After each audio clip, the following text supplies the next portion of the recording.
We have done election activity today in school, and this activity was announced on Constitution Day, that is 26th November this year.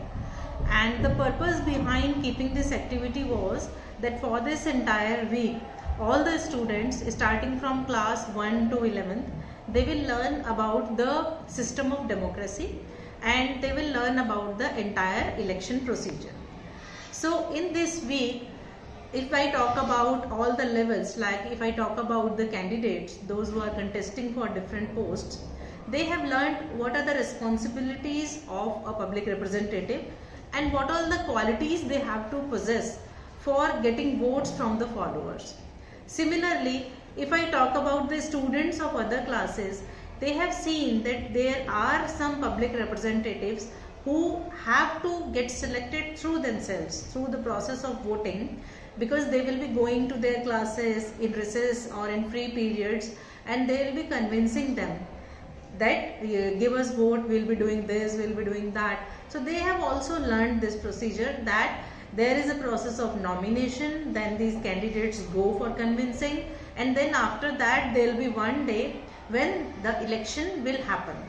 And today on election day we have created an entire model of polling booth, wherein there were counters on which first I-card checking was being done, then inking of the finger. I have also casted my vote, and after that ballot papers were being distributed to each and every student.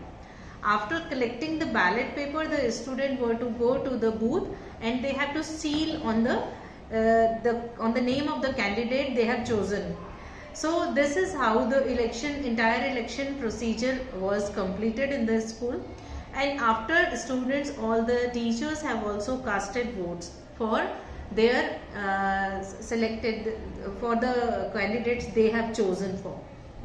So I feel this is how, when they do something, they better learn. If we teach through books, it is always a theory part. But living the entire activity will always help them to learn it and rather imbibe it in their minds forever in their life. Thank you.